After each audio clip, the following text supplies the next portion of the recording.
राजसमंद के रेल मगरा से ये बड़ी खबर है। 7वें दिन भी ग्रामीणों का धरना जारी है। सिंदेसर खुर्द के बाहर ग्रामीणों का यह धरना 7वें दिन भी जारी है। वार्ता का कोई हल नहीं निकला। महिलाएं, बच्चे और ग्रामीण डटे हुए हैं। जिंक की एसके माइंस के बाहर सिंदेसर गांव को दूसरी जगह स्थापित करने की मांग पर अड़े हुए हैं। बीती रात भी प्रशासनिक अधिकारियों के साथ ग्रामीणों की वार्ता हुई। पुलिस प्रशासन के अधिकारी फिलहाल सुलह की कोशिश कर रहे हैं।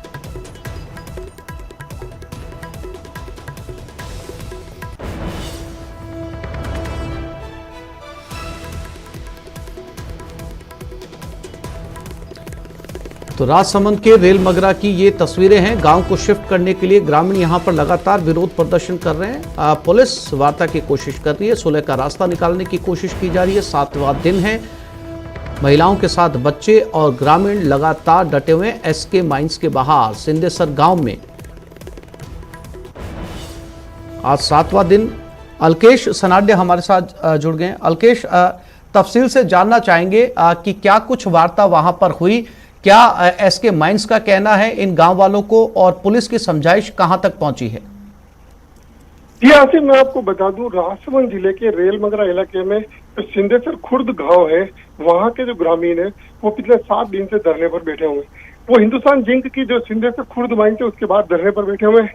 ग्रामीणों का सीधा सा आरोप है कि जिंक के साथ उनके 25 साल पहले एक समझौता हुआ था कि अगर जिंक यहाँ पर माइंस चालू करेगा तो उनका गांव स्थापित करेगा। लेकिन इस बात को लेकर लगातार गतिरोध बना हुआ था। साल दर साल बीतते गए लेकिन ग्रामीणों का गांव स्थापित नहीं हो पाया, और अब जो माइंस है वो गांव के नीचे तक पहुंच गई। ऐसे में लगातार जो ब्लास्टिंग से गांव के जो लोग हैं वो दहशत में जीते हैं। स्कूल भवन कहो या गांव के जो अन्य इमारतें हैं, गांव के लोगों के घर हैं, उन सारे घरों में नीचे तक अब दरारें आ चुकी हैं। इसी बात को, विरोध को लेकर ग्रामीणों का धरना जारी है। लगातार प्रशासन और पुलिस लगातार धरने स्थल पर जो बैठे हुए ग्रामीण पुरुष है, महिला है और बच्चे, उनसे समझाइश कर रहे हैं। लेकिन जिंक प्रबंधन का रवैया जो है वो वार्ता के लिए अनुकूल नजर नहीं आ रहा है, क्योंकि वार्ता जो होनी है वो ग्रामीणों और जिंक प्रशासन के बीच में होनी है। गांव को स्थापित करने का जिम्मा जिंक के ऊपर है। हालांकि प्रशासन अपनी तरफ से भरकस कोशिश कर रहा है कि धरना खत्म हो जाए, लेकिन जिंक प्रबंधन की ओर से अभी तक वो माकूल कदम नहीं उठाए गए हैं कि जिससे कि धरना खत्म हो पाए।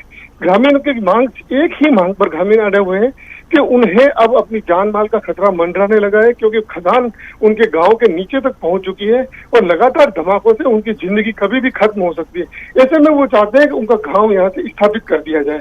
लेकिन जिंक प्रशासन की ओर से वार्ता की कोशिश प्रशासन के जरिए की जा रही है। प्रशासन लगातार सकारात्मक कोशिश कर रहा है, लेकिन अभी तक जिंक की ओर से आला अधिकारियों ने पहल नहीं की है कि ये धरना खत्म हो जाए। ऐसे में ये 7 दिनों से लगातार धरना ये जारी है। जी आसिफ। बिल्कुल अलकेश, चूंकि जिंक प्रशासन को ये फैसला लेना है, वादा भी जिंक प्रशासन का किया हुआ था, लेकिन सवाल ये है कि जब पिछले 7 दिनों से ये धरना जारी है और उसके बाद में जिंक प्रशासन जो है इस पर कोई सकारात्मक प्रतिक्रिया नहीं दे रहा है, तो इसमें बड़ी भूमिका हो जाती है जनप्रतिनिधि की, वहां से जो जनप्रतिनिधि हैं उनकी और सरकार की। क्या सरकार तक ये मसला पहुंचा? जी आसिफ, आपका सवाल एकदम लाजमी सवाल है, क्योंकि सबसे बड़ी भूमिका हो जाती है वहाँ के स्थानीय जनप्रतिनिधि की। और अगर इस इलाके के जनप्रतिनिधि की बात की जाए तो वहाँ के इलाके के जनप्रतिनिधि हैं डॉक्टर सीपी जोशी, जो राजस्थान विधानसभा के अध्यक्ष भी हैं।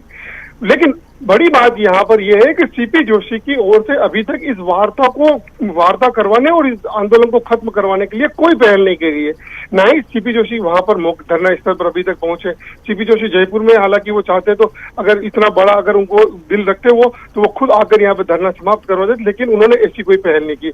वही बात की जाए कि सरकार तक बात पहुंचाने की बात की जाए तो सांसद, अगर राजसमंद की सांसद की बात की जाए, दिया कुमारी, राजसमंद की जो विधायक है दीप्ति माहेश्वरी, राजसमंद जिला प्रमुख के जो पति हैं माधव चौधरी, भाजपा जिलाध्यक्ष हैं मान सिंह बारक, ये जो जनप्रतिनिधि जिनके नाम हमने लिए, ये जनप्रतिनिधि लगातार डे बाई डे वहां पहुंच रहे हैं।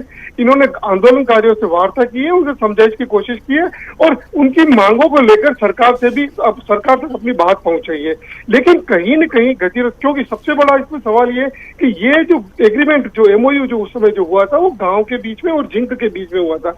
ऐसे में ये सारा जो कुछ भी गांव का विस्थापन की जो प्रक्रिया करनी है वो जिंक को करनी है। लेकिन सरकार, अब बड़ी बात यहाँ पर यह है कि बिना सरकार के बड़े बड़े दबाव के बाद जिंक प्रशासन अभी तक आगे बढ़ने उतरे नहीं। जब तक सरकार के कोई बड़े लेवल पर जी अल्केश, जानकारी के लिए आपका धन्यवाद।